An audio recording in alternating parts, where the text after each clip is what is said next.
Para entender esses efeitos, né, da economia, a gente conversa agora com a economista Carla Beni, que é professora também da FGV. Seja muito bem-vinda, Carla. Boa tarde para você. Obrigada por ter aceitado o nosso convite. Boa tarde, Rayane. Boa tarde, Eduardo. Um prazer estar aqui com vocês.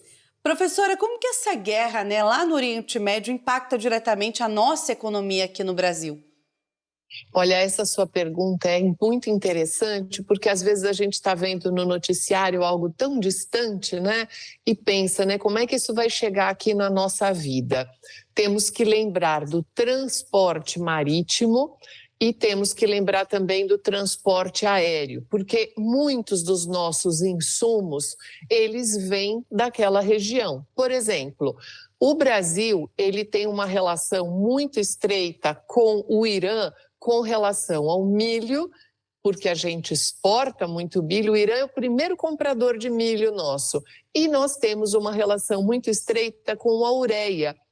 O Irã é o país que mais vende ureia para o Brasil para a gente produzir fertilizantes. Então veja que, para além da questão do petróleo, do fechamento do Estreito de Hormuz, nós temos uma certa separação. Isso não tem um grande impacto com a gente quando a gente fala de petróleo especificamente. Mas você veja quantas relações e conexões existem.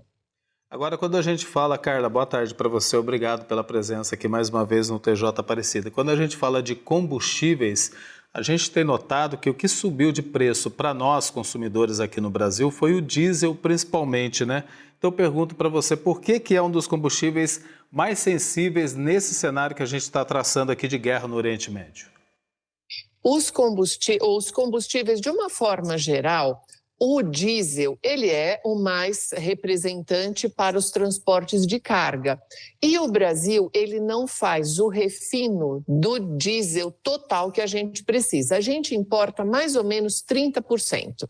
Então, o que a gente está vendo agora nas bombas e nos noticiários, em tudo, a gente precisa só separar um pouco, Eduardo, porque uma grande parte desse aumento começou antes da Petrobras anunciar qualquer tipo de variação de preço. E, inclusive, subiu até o etanol, que não teria, em tese, nada a ver com isso. Então, esse é o primeiro movimento. Diante das notícias, os postos resolveram subir os seus preços. Agora, o porquê que o diesel acaba subindo tem a ver com esses 30% da importação, que se os preços sobem ou a carga fica mais difícil para chegar, acaba encarecendo o preço aqui final. Carla, a população, né, de um modo geral, fica preocupada com esses aumentos. A gente teve também a notícia de um possível aumento no gás de cozinha. A gente pode cravar isso? Isso deve acontecer? Olha, a gente não poderia cravar isso agora, mas é sempre um alerta que a gente deve deixar. Nós precisamos entender que quando os preços acabam subindo antes da hora, isso é uma especulação.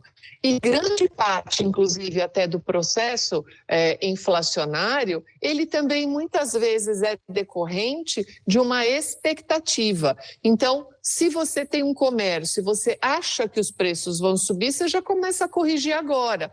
Então, aqui, o jeito que a gente está vivendo é uma certa confusão em relação a isso, muito alarde, muito pânico a esse respeito, e aí, obviamente, você tem uma parte, né, dos comerciantes que acaba se aproveitando disso e subindo os preços, mas a gente não pode cravar que sim, os preços do botijão de gás vão subir. Agora, Carla, a gente viu na reportagem anterior, né, que o açúcar e o café já estão sofrendo também os efeitos dessa guerra no Oriente Médio, com as cotações subindo principalmente nessa semana. Para nós aqui no Brasil, inclusive usinas tendem a priorizar a cana-de-açúcar não para o etanol, mas para o açúcar. Qual a relação? O que vai incidir para a gente, principalmente quando a gente paga preço dos alimentos, no caso o açúcar, por exemplo? Aqui a gente tem uma relação muito grande com aquilo que você exporta. Então, o que está dando mais dinheiro? O que está dando mais lucro? Se aquilo que te der mais lucro for exportar o açúcar, você vai exportar o açúcar. Se o lucro for você produzir a cana para o etanol, você vai acabar produzindo o etanol. Então, o que a gente está vendo agora é uma certa mistura de assuntos, porque o etanol começou a subir na bomba sem ter relação nenhuma, como a gente tinha te falado agora, com relação à questão dessa guerra no Oriente Médio.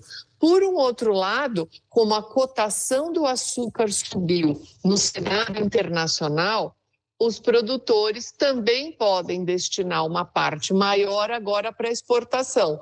Então, pode ser que a gente tenha aqui no Brasil um pouco mais de preço elevado, tanto no açúcar quanto no álcool, para quem abastece o carro a álcool. Mas sempre lembrando, Eduardo, que infelizmente tem muita especulação no meio do caminho agora. Com certeza, a gente tem que saber diferenciar, né, a informação dessa especulação toda. Professora, muito obrigada por ter nos ajudado a entender um pouco mais esse cenário hoje aqui no TJ Aparecida. Volte sempre. Obrigada, foi um prazer e é sempre importante lembrar que se tiver preço abusivo, para isso que existe o PROCON. Exatamente, porque muito, como você falou, sim, Carla, é especulação nesse momento. Um abraço para você, muito obrigado, viu, pela presença. Obrigada, tchau.